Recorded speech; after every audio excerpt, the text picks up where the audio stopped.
The Dragon Princess never had a Christmas until a human janitor changed that in one night. Before we dive into this story, drop a quick hi in the comments and tell me where you're watching from. It really helps support the channel. The Galactic Spire loomed over the frozen planet of Vexorus 7, a monument of steel and crystal that housed diplomats from 800 species. Inside its pristine corridors, maintenance worker Ethan Cole pushed his cleaning cart past another group of delegates who didn't bother to acknowledge his existence. He didn't mind. In the 3 years since humanity joined the Galactic Union, he learned that most species saw janitors as invisible furniture, and that suited him just fine. Princess Sarenth of the Dracarii Empire swept through the station's diplomatic wing with the kind of presence that made lesser beings step aside. Her scales shimmered like molten copper in the artificial light, and her wings, though folded against her back, still managed to knock over a potted plant as she turned a corner. She was the youngest daughter of Emperor Vaxton, sent to this frozen wasteland to learn diplomacy, while her more favored siblings remained home to jockey for position in the imperial court. The assignment was meant to be a punishment, a reminder that she had spoken too freely about her father's war policies during a state dinner. Sarenth had been on Vexorus 7 for 8 months, and every single day felt like an eternity. The station operated on a universal calendar that attempted to acknowledge the festivals and celebrations of its diverse population. But with 800 species and thousands of different traditions, the task was impossible. Most delegates simply marked their own people's holidays privately, in their quarters, away from the judging eyes of others. Sarenth had no holidays to celebrate. The Dracarii marked military victories and conquest anniversaries, events she found increasingly hollow as she matured beyond the propaganda of her youth. Ethan was whistling as he mopped the floor outside the main conference hall. It was December 23rd by Earth's calendar, and despite being light years from home, he felt the familiar warmth of the approaching holiday. He'd managed to acquire a small synthetic tree for his quarters, and had even convinced the station's fabrication unit to produce something approximating gingerbread cookies. They tasted like cardboard mixed with cinnamon-scented cleaning solution, but the effort mattered more than the result. He didn't notice the Dragon Princess watching him from the doorway of a side corridor. Sarenth had stopped because the sound he was making, that strange melodic breathing, was unlike anything she'd encountered before. Dracarii didn't whistle. Their vocal structures produced roars, growls, and a sophisticated system of harmonic tones, but nothing like this simple, cheerful noise. Ethan turned and nearly jumped out of his skin when he saw her. The princess was easily 3 meters tall, with a crown of horns that swept back from her skull like a natural tiara. Her eyes were golden with vertical pupils, and they were staring at him with an intensity that made him suddenly very aware of his threadbare uniform and the mop in his hands. Then Sarenth spoke, surprising herself as much as him by saying the words that came to mind. "What is that sound you were making, human?" The princess had addressed him directly. In 3 years, Ethan could count on one hand the number of delegates who'd spoken to him as anything other than an obstacle to work around. He cleared his throat nervously and replied, "Oh, that's whistling, Your Highness. It's just something humans do when we're happy or trying to pass the time." Sarenth tilted her head, a gesture that reminded Ethan of a curious cat. If cats were the size of small vehicles and could probably bite him in half without much effort. The princess took a step closer and asked another question. "And why would you be happy while performing manual labor in an empty corridor?" Ethan leaned on his mop handle and shrugged with a smile.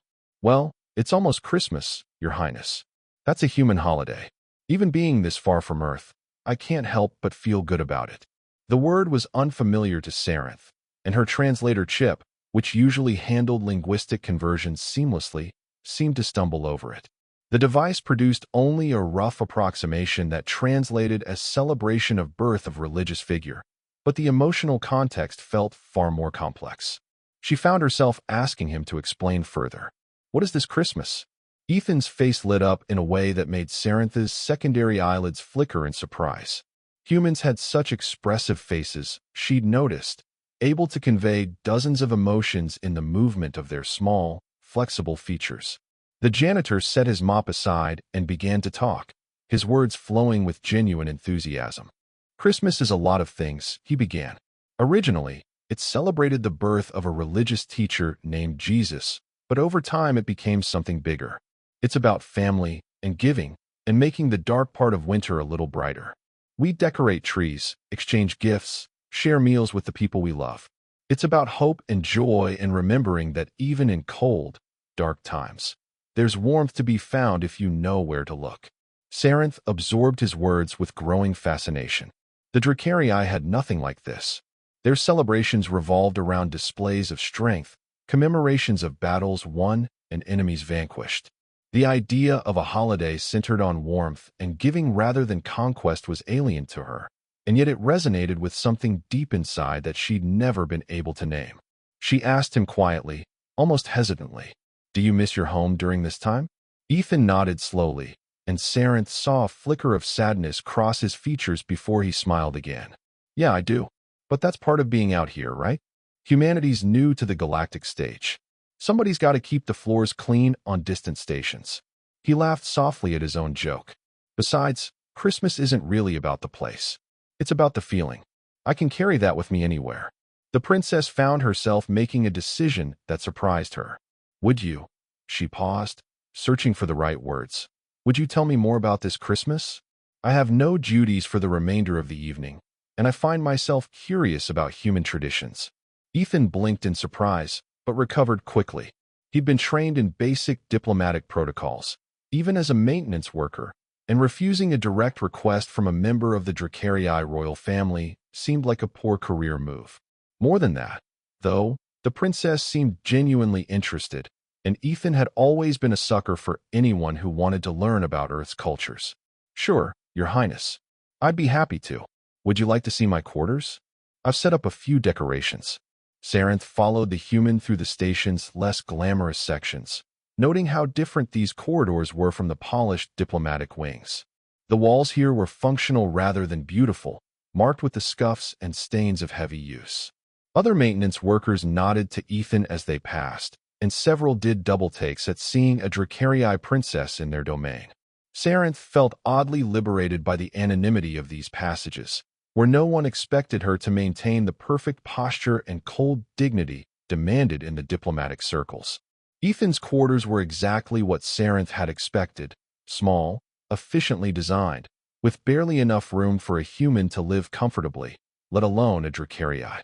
Yet as she ducked through the doorway, folding her wings tightly against her back, she found herself charmed by what the janitor had managed to do with such limited space. The synthetic tree stood in the corner, barely a meter tall, decorated with strings of small lights that pulsed in gentle, warm colors. Handmade ornaments hung from its branches, folded paper in intricate shapes, bits of colored foil twisted into stars, even what appeared to be a tiny spaceship crafted from spare parts. The room smelled of something sweet and spicy, and Saranth's sensitive nose identified cinnamon, ginger, and something else she couldn't name. Ethan gestured to the tree with obvious pride. "I know it's not much compared to what we'd have on Earth, but I did my best with what I could scavenge and fabricate. The ornaments are all handmade." "That's traditional too, actually.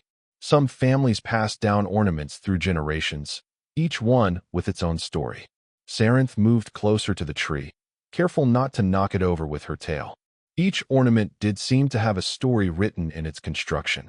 A paper crane folded with obvious care, a star made from the foil of ration packages, a small hollow projector displaying a snowy landscape on loop.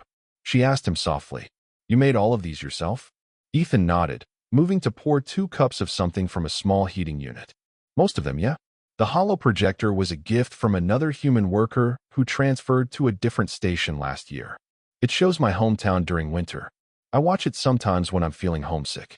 He handed her one of the cups, and Saranth took it carefully, her claws making the simple action awkward. "It's hot cocoa." "Well, the station's approximation of it, anyway. Another Christmas tradition." Saranth sipped the drink cautiously and was surprised by the rich, sweet taste. The warmth spread through her in a way that had nothing to do with her internal body temperature. She'd never experienced anything quite like it.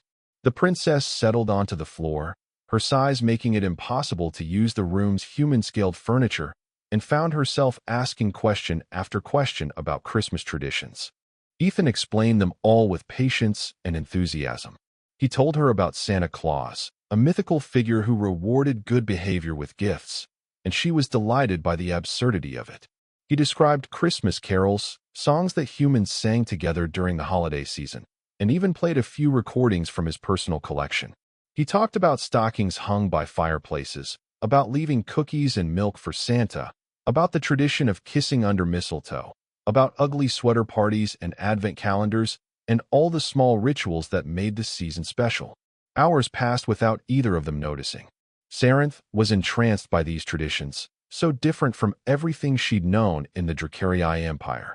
There was a gentleness to Christmas, a focus on joy and giving that stood in stark contrast to her people's obsession with strength and dominance. For the first time in months, she forgot about the political games of her father's court, the endless posturing of diplomatic negotiations, the weight of imperial expectations. Then Ethan mentioned something that made Sarantha's breath catch in her throat. The best part of Christmas, though, is the gift giving. It's not about expensive things or showing off wealth. It's about finding something that shows you know someone, that you've paid attention to what makes them happy. The thought behind the gift matters more than its value. Saranth looked down at her claws, at the ceremonial rings that marked her rank, the jeweled bands that were worth more than Ethan would earn in his lifetime. No one had ever given her a gift chosen because they knew her. Every present she'd received had been a calculated political gesture, selected by advisors and designed to curry favor with her father.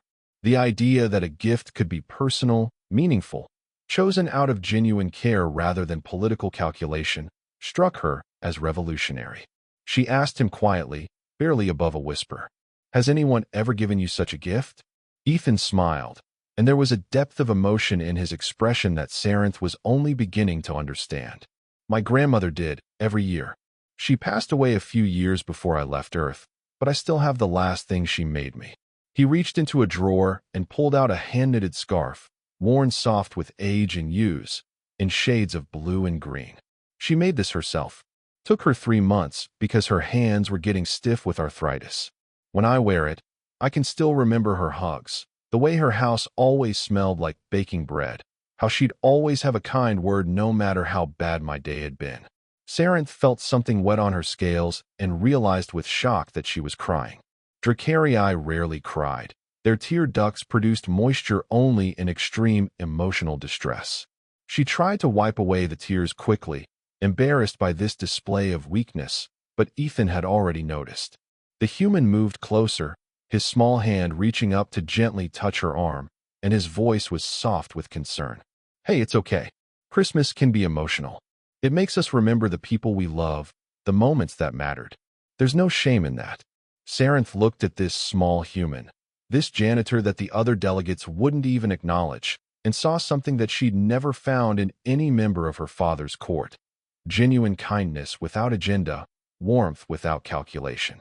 She asked him a question that had been building throughout their conversation. "Do you think, could someone like me, someone not human, could they celebrate Christmas too?" Ethan's smile was immediate and bright. "Of course. Christmas is about the feeling, remember? It's about choosing to find joy and spread kindness.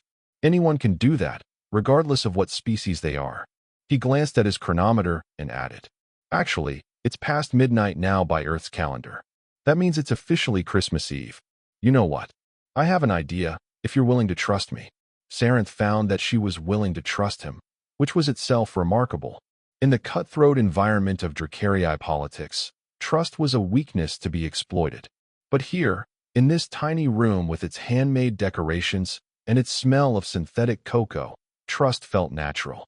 She nodded her agreement. Ethan's idea was audacious in its simplicity. Over the next hour, they made their way through the service corridors of the station, the janitor leading the princess on what he called a Christmas adventure. Their first stop was the fabrication lab, where Ethan sweet-talked the night shift operator, a Zentarian named Gleb, into helping them create some items. Saranth watched in fascination as Ethan designed and produced small gifts.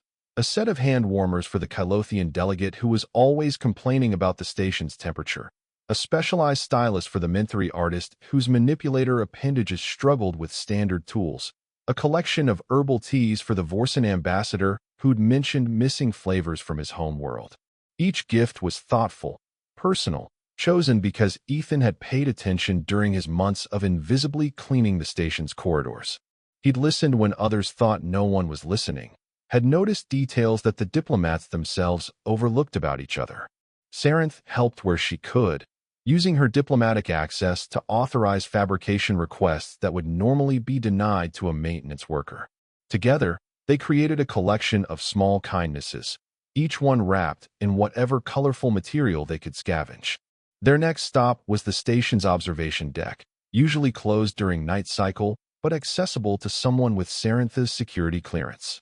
Ethan set up his portable music player, and as human Christmas carols echoed softly through the empty space, he taught Sarenth how to wrap presents. The princess's claws were not designed for such delicate work, and she tore more paper than she folded, but Ethan laughed with her rather than at her, and slowly she improved. As they worked, Ethan told her more stories about Christmas traditions from different human cultures. He described how Filipinos celebrated with giant lanterns, how Ethiopians marked the day with white robes and ancient rituals, how Mexicans held Las Posadas processions. Sarenth realized that human Christmas was not one tradition but thousands, each culture adding its own flavor while maintaining the core themes of generosity and togetherness. The princess asked him about this diversity. Your species seems so fragmented, with so many different ways of celebrating the same holiday. Does this not cause conflict? Ethan shook his head while taping down a particularly stubborn corner of wrapping paper. Sometimes, sure, humans aren't perfect. But mostly, we've learned that different doesn't mean wrong. The beauty of Christmas is that it's flexible enough to embrace all these variations. Whether you're celebrating in a tropical paradise or a frozen tundra, whether you're religious or secular, whether your traditions are ancient or brand new, the heart of it remains the same. Choosing kindness over indifference, togetherness over isolation. Sarenth thought about her own people, about the rigid hierarchy of the Dracarii Empire. The way deviation from tradition was seen as weakness, the constant pressure to conform to an ancient ideal of what their species should be. She said quietly, "My people would see such flexibility as chaos, as a loss of identity." Ethan looked up at her, his eyes serious. "Maybe, but from where I'm sitting, holding too tightly to one way of being seems like the real loss. Humanity nearly destroyed itself in wars over who had the right beliefs, the right traditions, the right way to live. We only survive by learning to celebrate our differences instead of fighting over them." He smiled and added, "Besides, wouldn't it be boring if everyone was exactly the same?" They finished wrapping the last present as the station's artificial dawn began to brighten the observation deck's viewports. Ethan stretched and surveyed their work with satisfaction. "Okay, now comes the fun part. We deliver them." Sarenth felt a flutter of nervousness in her chest. What if the recipients were offended?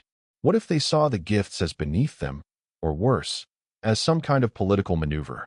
But Ethan's confidence was infectious, and she found herself following his lead as they began their delivery route.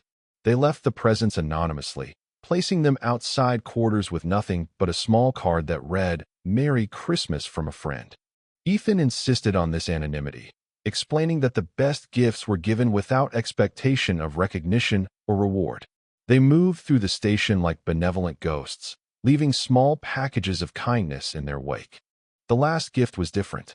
Ethan had created it while Sarenth was distracted with wrapping the others, and he presented it to her as they returned to the observation deck. It was a small ornament, carefully crafted from bits of copper-colored metal shaped and welded to resemble dragon scales. In the center was a tiny crystal that caught the light and refracted it into rainbow patterns. He handed it to her with a shy smile. "I made this for you, for your first Christmas. I thought maybe you could start your own tradition, if you wanted. Every year, you could add a new ornament, something that represents what mattered to you that year. Eventually, you'd have a whole collection of memories." Sarenth took the ornament with trembling hands, her claws handling it as gently as she could manage. No one had ever made her something before, not really. The gifts she'd received were bought or commissioned, created by servants or artisans. never by the giver themselves. This small piece of metal, rough around the edges and imperfect in its construction, was the most valuable thing she'd ever been given. She tried to speak, but found her voice caught in her throat. Ethan seemed to understand, and he simply stood beside her, looking out at the stars visible through the viewport. Finally, Sarenth managed to say what she was feeling. "Thank you. Not just for the gift, but for all of this. For sharing your tradition with me. For treating me like a person instead of a title. I have been on this station for 8 months, and I have spoken with hundreds of delegates, but I have never had a conversation as meaningful as the one we shared tonight." Ethan bumped her arm gently with his shoulder, the human gesture of camaraderie looking absurd given their size difference. That's what Christmas is about. Connecting with each other as people, not as positions or ranks or species. I'm glad I could share it with you. They stood in comfortable silence for a while, watching the stars. Then Sarenth said something that surprised even herself. "I want to do this again next year, and I want to bring others into it. The other delegates, the ones who seem lost like I was. I want to show them what you showed me." Ethan grinned widely. "Now you're getting it. That's the Christmas spirit right there, wanting to pass along the joy you received." He looked thoughtful for a moment before adding, "You know, with your diplomatic influence and my knowledge of the station's operations, we could probably put together something pretty special. A real Christmas celebration, open to anyone who wants to participate." The idea took root in Sarenth's mind, growing and expanding. She could already envision it. A grand celebration that honored the human tradition while welcoming adaptations from other species. A night dedicated to breaking down the barriers of rank and race that normally defined life on the station. It would be unprecedented, possibly controversial. But wasn't that exactly what Christmas was about? Choosing hope and joy even when it was difficult? The two of them spent the rest of Christmas Eve planning, their ideas building on each other in a cascade of creativity. Ethan would handle the practical arrangements, using his network of maintenance workers and service staff who knew every hidden corner of the station. Sarenth would provide diplomatic cover and help navigate the complex web of protocols that govern station activities.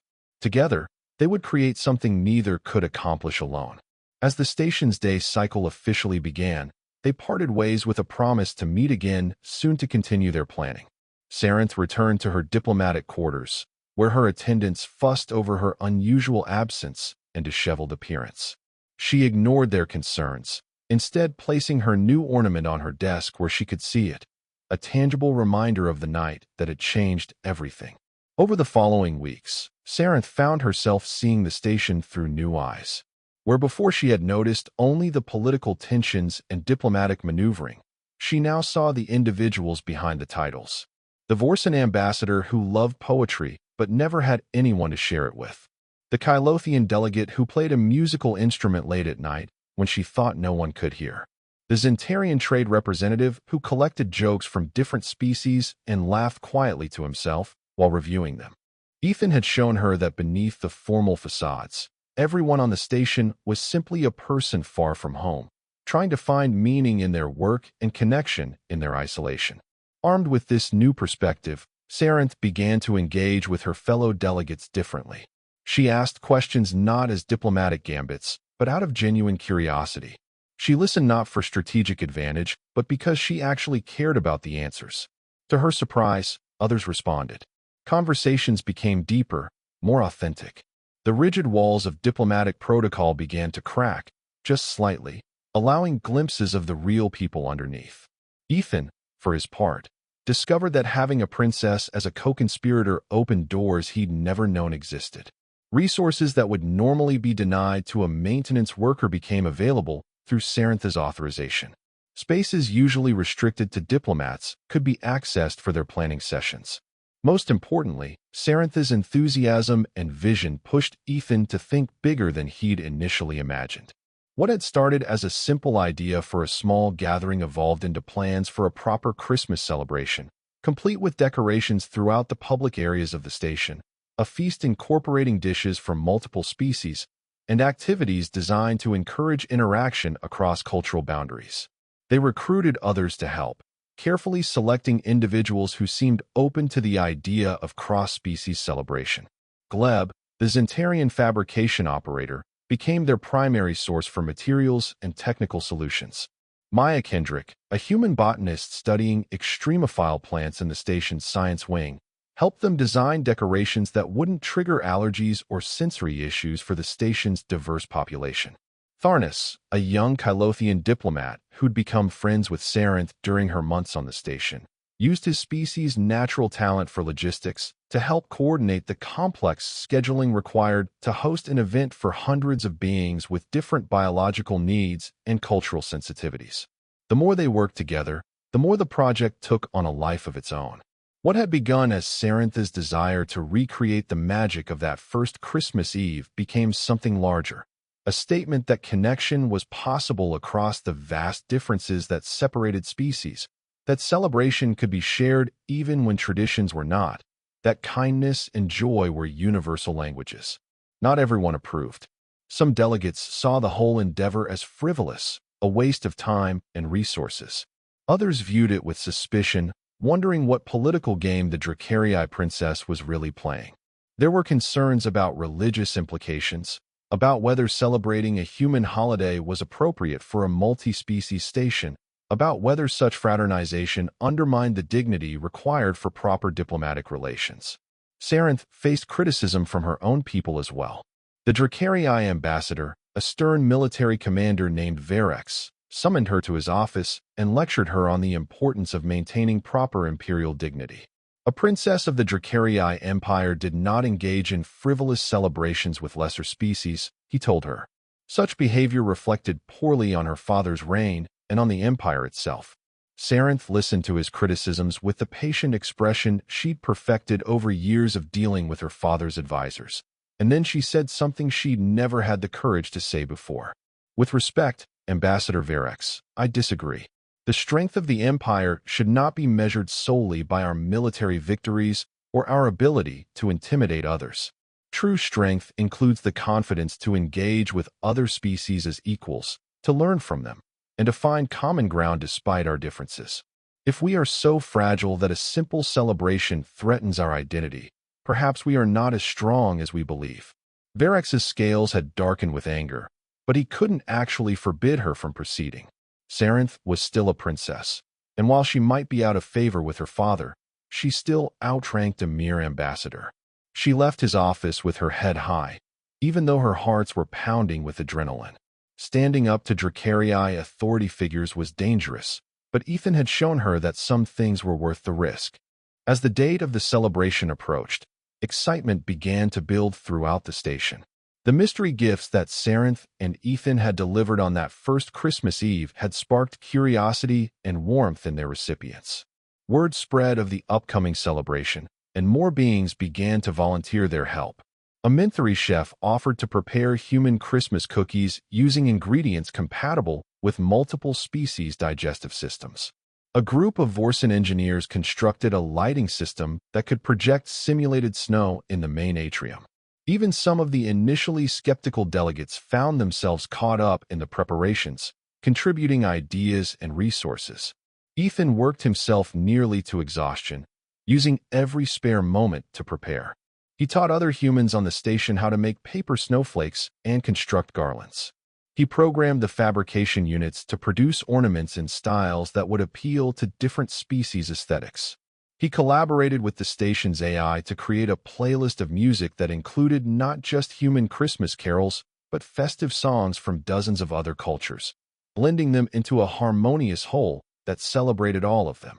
Sarinth used her diplomatic skills to navigate the complex web of permissions and protocols required to make the celebration official. She drafted proposals, sat through tedious committee meetings, and called in favors she'd accumulated during her months on the station. She also reached out to her siblings back home, sending them messages that carefully described what she was doing and why it mattered. To her surprise, her older brother Corvin responded with cautious interest, mentioning that perhaps their father's rigid approach to foreign relations was not the only path forward for the empire. The night before the celebration, Ethan and Sarinth met one last time in the observation deck to review their preparations. Everything was ready. The decorations were installed, the food was prepared, the schedule was set. All that remained was to see if anyone would actually come. Sarenth confessed her fears to Ethan as they stood together looking out at the stars. What if we have built all of this and no one attends? What if the delegates decide that their dignity is more important than celebration? What if I have pushed too hard and created resentment instead of joy? Ethan took her massive claw in both his small hands and said with absolute confidence, "Then we'll celebrate just the two of us, and it will still have been worth it. You've already changed, Sarenth. I've watched you grow more confident, more open, more willing to challenge the expectations placed on you. Whatever happens tomorrow, that growth is real and valuable. Besides," he added with a grin, "I have a good feeling about this. People are hungry for connection, for something more than the endless political games. You've given them permission to be themselves for one night. I think you'll be surprised by how many take you up on that offer." His confidence bolstered her own. They spent the rest of the evening in comfortable conversation, talking not about the celebration but about smaller things. Ethan's memories of Christmases past, Sarenth's stories of flying through the crystal canyons of her home world, their shared observations about the quirks of various station residents. It was the kind of easy friendship that transcended species difference, and Sarenth found herself grateful beyond words that a random encounter in a corridor had led her to this strange, wonderful human. The next evening, as the celebration's start time approached, Sarenth stood in her quarters, staring at her reflection in the full-length mirror. She'd chosen to wear simple attire rather than her usual formal diplomatic regalia, a comfortable tunic in deep green with minimal jewelry. Ethan had explained that Christmas was not about impressing others with wealth or status, and she wanted to embody that principle. Still, nervousness made her scales ripple with iridescent patterns, a physiological response she couldn't quite control. When she arrived at the main atrium, she found Ethan already there, making final adjustments to a string of lights. He'd dressed up too, trading his usual maintenance uniform for clean civilian clothes that made him look less like a janitor and more like the educated, thoughtful person he actually was. He smiled when he saw her, and together they surveyed what they had created. The atrium had been transformed. Lights in every color imaginable were strung from the ceiling, creating a canopy of gentle illumination. The Vorsen snow projection system filled the air with lazily drifting simulated flakes that disappeared before touching the ground. Tables held food from dozens of worlds, each dish labeled with its ingredients and cultural significance. A massive collaborative tree stood in the center, decorated with ornaments representing the home worlds of every species on the station. Music played softly in the background, a carefully curated mix that cycled through festive songs from multiple cultures. For the first few minutes after the official start time, Sarenth's fears seemed realized. The atrium remained empty except for her and Ethan and the small group of volunteers who'd helped with preparations. Then, slowly, delegates began to arrive. First came the ones who'd been most supportive during planning. Tharnis and a group of other young Kalothian diplomats, Maya Kendrick and her fellow human researchers, Gleb with several other Zentarian workers. Then others followed, curiosity overcoming caution. A trio of Menthry artists, the Vorsen poetry-loving ambassador, even some of the more conservative delegates who entered cautiously, as if expecting a trap. Within half an hour, the atrium was full. Beings from dozens of species mingled in ways that would never happen during formal diplomatic functions. The usual rigid hierarchies dissolved as delegates discovered shared interests with maintenance workers, as ambassadors laughed at jokes told by entry-level staff, as beings who'd never spoken beyond perfunctory greetings found themselves in deep conversations about art, philosophy, and the experience of being far from home. Ethan had set up several activity stations, and they proved remarkably popular. At one table, beings with appropriate manipulator appendages tried their hand at decorating cookies under Maya's cheerful instruction. The results were often hilariously bad, but the laughter was genuine. Another station offered materials for making ornaments, and Sarenth was touched to see her stern military advisors carefully crafting paper decorations with surprising concentration. A third area had been set up for storytelling, where anyone could share a tradition from their own culture. The stories ranged from solemn to silly, but each was listened to with respect and interest. The Vorsen ambassador, whose name Sarenth had learned was Telvin, approached her midway through the evening. He was a stately being, his species resembling tall, slender trees with faces formed from knots in their bark-like skin. He spoke in the slow, measured tones of his people. "Princess Sarenth, I must confess I had doubts about this gathering. I feared it would be superficial, a pale imitation of true cultural exchange. I was wrong. What you have created here is genuine. I have had more meaningful conversations tonight than in my entire posting to this station." Sarenth felt warmth spread through her at his words. "Thank you, Ambassador Telvin. But I cannot take full credit. This was inspired by a human tradition, shared with me by a generous teacher." She gestured to where Ethan was showing a group of Zentarians how to wrap presents, his patience endless as he demonstrated the technique for the fourth time. Telvin followed her gaze and made a sound that was the Vorsen equivalent of a thoughtful hum. It is remarkable how much wisdom can be found in unexpected places. We diplomats often assume that those in service positions have little to teach us, but perhaps we have been looking in the wrong places for insight all along. As the evening progressed, the celebration took on a momentum of its own. Someone suggested a gift exchange, and beings hurried back to their quarters to grab small items to share. The gifts were often humble, things that had personal meaning rather than monetary value, and the exchanges sparked new friendships and deeper understanding. Ethan's recorded Christmas carols inspired some beings to share songs from their own cultures, and soon an impromptu concert had formed, with species taking turns performing festive music. The variety was stunning, from the harmonic chanting of the Vorsens to the rhythmic drumming of the Kylothians to the haunting whistle songs of the Menthri. Sarenth found herself pulled into conversation after conversation, and for the first time since arriving on the station, she felt truly connected to those around her. The masks of diplomatic formality had fallen away, revealing the persons beneath. She learned that Ambassador Varex, despite his stern criticism, had a secret passion for ancient Dracarii poetry and had once dreamed of being a scholar rather than a soldier. She discovered that one of the Menthri delegates was homesick for her children and kept a hollow album of them that she watched every night. She heard stories of loss and hope, of dreams abandoned and new dreams found, of the universal experience of trying to find meaning in a vast and often lonely universe. Late in the evening, Ethan found her standing quietly near the collaborative tree, watching the celebration with an expression of wonder. He joined her, and they stood together in comfortable silence for a moment before he spoke. "You did good, Your Highness. Really good." Sarenth shook her head gently. "We did good. I could never have created this without you. You gave me the gift of seeing possibilities I never knew existed." Ethan smiled and then pulled something from his pocket. "Speaking of gifts, I have something for you." He handed her a small wrapped package, and she opened it carefully to find a data chip. "It's a collection of human Christmas movies and specials," he explained. "Some are silly, some are sentimental, but they all capture different aspects of what the holiday means. I thought you might enjoy exploring the tradition more deeply. Consider it your Christmas present."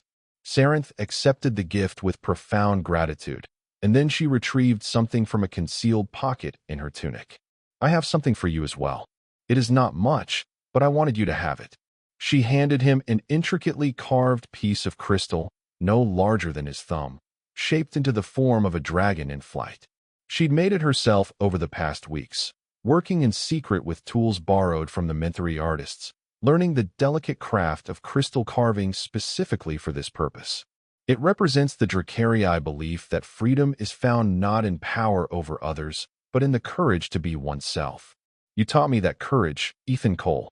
This is my thanks." Ethan held the crystal up to the light, and it cast rainbow patterns across his face. His eyes were suspiciously bright as he thanked her. "I'll treasure this always."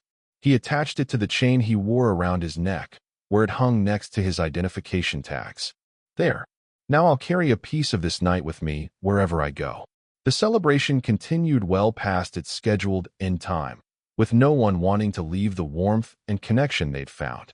When delegates finally began to drift away, it was with reluctance and with promises to do this again, to not let the barriers of rank and duty rebuild the walls that had fallen tonight. Sarenth and Ethan were among the last to leave, staying to help with cleanup along with a dedicated group of volunteers who'd grown to love what they'd created together. As they worked, Gleb asked a question that several others had been wondering about. So, Princess Sarinth, Ethan, is this going to be an annual thing? Because if you need help next year, count me in. Sarinth and Ethan exchanged glances, and in that shared look was the answer. Yes, Sarinth said firmly. This will be an annual celebration. But more than that, I hope it will be the beginning of something larger. We have proven tonight that connection across species is not only possible, but necessary. We have shown that celebration and joy are not frivolous distractions from important work, but are themselves important work. I intend to carry this lesson forward in all my diplomatic efforts. The words were more than just a promise about a holiday celebration. They were a declaration of a new approach, a commitment to the values that Christmas represented. Sarinth had arrived on Vexorus 7 as a disgraced princess sent into exile, but she would leave, whenever that time came, as someone transformed, carrying the knowledge that true strength lay not in domination, but in the courage to connect, to be vulnerable, to care about others regardless of their species or status. In the weeks following the celebration, the effects rippled outward through the station. Negotiations that had been stalled for months suddenly found resolution as delegates approached discussions with newfound empathy and willingness to understand opposing viewpoints. The rigid hierarchies that had defined station life began to soften, with more mixing between ranks and positions. Small traditions emerged, like weekly cross-species meals and cultural exchange programs, all inspired by the Christmas celebration's success. For Sarinth, the changes were even more profound. Her reports back to the Dracarii Empire began to include suggestions for reform, for new approaches to diplomacy that prioritized mutual benefit over dominance. Her brother Corvin became an ally in these efforts, quietly building support among younger members of the Imperial Court for a more progressive vision of their species' role in the galactic community. Her father remained skeptical, but even he could not ignore the successes his youngest daughter was achieving in negotiations that had previously been intractable. Ethan continued his work as a janitor, but with a new understanding of the power that even the humblest position could hold. He started teaching classes on human culture for any station residents who were interested, sharing not just information about Earth, but the philosophy of connection and respect that he demonstrated so well. His small quarters became a gathering place for beings seeking something more than the formal interactions of diplomatic life, a space where anyone, regardless of rank or species, could find warmth and acceptance. The friendship between the princess and the janitor became legendary on the station, a story that was told and retold as an example of how meaningful connection could form in the most unlikely circumstances. They met regularly, sometimes to plan the next year's celebration, but more often simply to talk, to share their lives, to be friends in the truest sense of the word. Sarinth learned to appreciate human humor and storytelling. Ethan gained insight into Dracarii history and culture that few humans had ever received. A year passed, and the second annual Christmas celebration was even larger than the first, with advanced planning committees formed and representatives from every delegation involved in the organization. The event had evolved beyond a simple party into a genuine cross-species tradition, adapted and expanded to honor the diverse cultures of all who participated while maintaining the core human values of generosity, joy, and connection that had inspired it. Sarinth stood in the atrium on this second Christmas, watching beings from dozens of worlds celebrate together, and felt a profound sense of accomplishment. She'd been sent to this frozen station as punishment, exiled from her home for speaking uncomfortable truths. But in that exile, she'd found something far more valuable than imperial favor. She'd found purpose, friendship, and a vision of what the galaxy could be if beings chose connection over division. Ethan joined her, as he always did during these moments of reflection. He'd been promoted, given a supervisory position in recognition of his contributions to station morale and interspecies relations, but he still wore his maintenance uniform with pride. He looked out at the celebration and said quietly, "You know, when I shared Christmas with you that first night, I never imagined it would become all of this." Sarinth placed a gentle claw on his shoulder, careful not to damage the fabric of his uniform. "Neither did I. But that is the nature of genuine giving, is it not? We cannot predict how a small act of kindness will grow, what ripples it will create. We can only choose to offer what we have with an open heart and trust that it will find fertile ground. Ethan nodded thoughtfully. My grandmother used to say something similar. She'd tell me that the best gifts keep giving long after they're received, that true generosity creates cycles of kindness that spread far beyond the original giver's intention. I think she'd have loved seeing this. They stood together in comfortable silence, two beings from vastly different worlds who'd found common ground in a simple human tradition, and through that tradition had sparked something much larger. The celebration continued around them, a symphony of laughter and conversation and music from countless worlds, all blending into a harmony that transcended language and culture. Later that night, after the celebration had ended and the last guests had departed, Sarinth returned to her quarters and added a new ornament to the small tree she'd set up in her own rooms. It was a miniature replica of the collaborative tree from the atrium, crafted by Menthry artists as a gift to commemorate the second Christmas celebration. She hung it carefully next to the copper dragon ornament Ethan had made her that first year and stepped back to admire her growing collection. Each ornament represented a memory, a moment of connection, a choice to embrace joy rather than cynicism. This was what Christmas had given her, not just a single night of celebration, but a way of approaching the world, a commitment to finding and creating warmth in the cold darkness of space. She thought about her younger self, the princess who'd arrived on this station 8 months before that first Christmas, lost and angry and convinced that her exile was the end of her meaningful life. If she could send a message back to that version of herself, it would be simple. Your real life is about to begin, and it will start with a human janitor teaching you how to whistle. Sarinth activated her communication console and began drafting a message to her brother Corvin. The time had come to take the lessons she'd learned on Vexorus 7 back to the Dracarii Empire itself. The path would not be easy, and many would resist the changes she advocated. But she'd learned from both Christmas and from Ethan that the most worthwhile endeavors were often the most challenging. She wrote with confidence and clarity, outlining a vision for a Dracarii future that balanced strength with compassion, tradition with progress, pride with humility.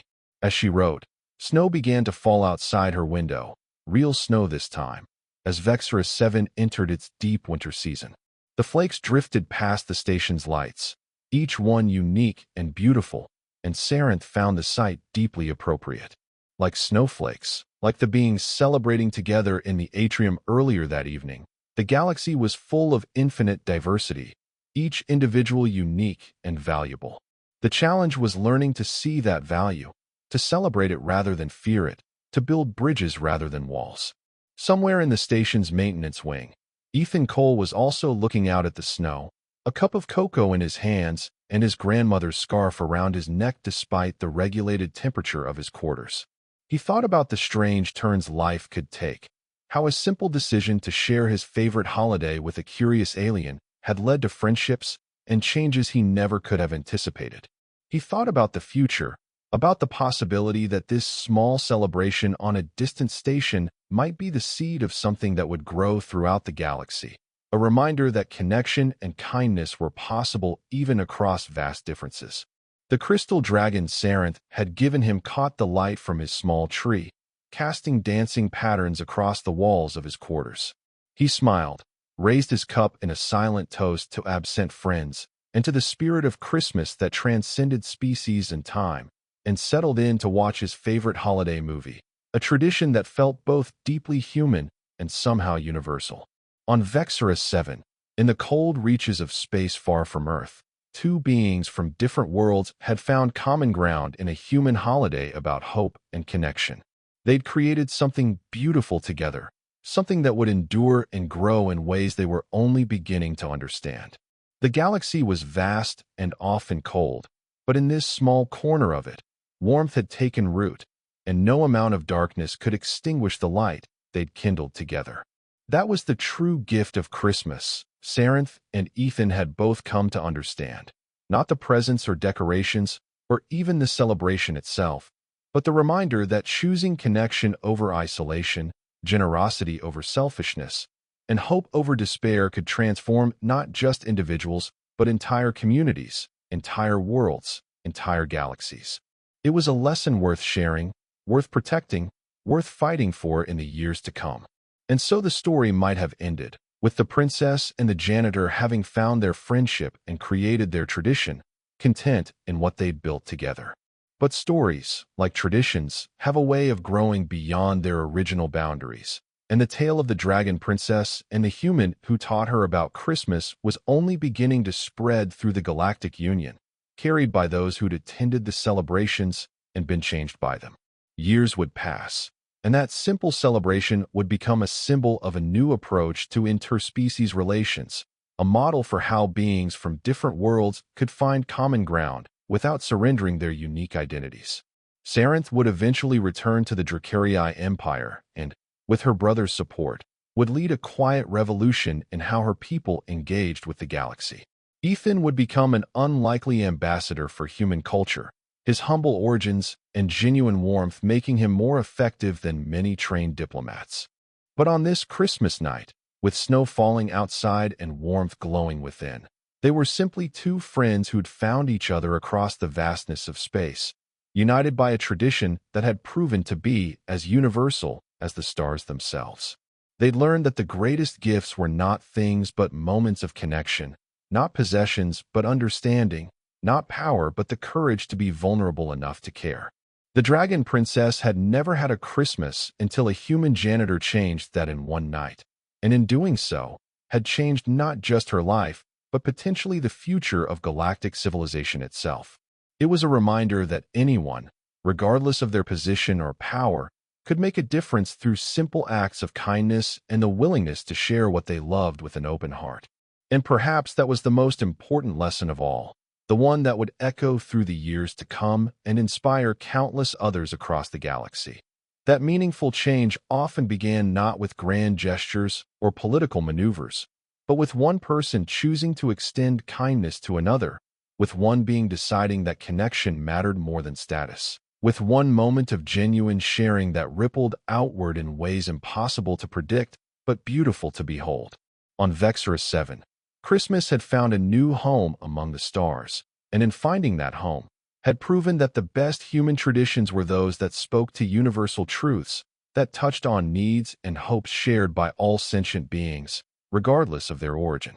The holiday would continue to grow and evolve, adapted by each species that embraced it, but at its core would always remain the simple message that Ethan had shared with Sarenth on that first night, that even in darkness, we can choose to create light, that even in isolation, we can choose to forge connection, that even in a vast and sometimes frightening universe, we can choose to believe in the power of kindness, generosity, and love.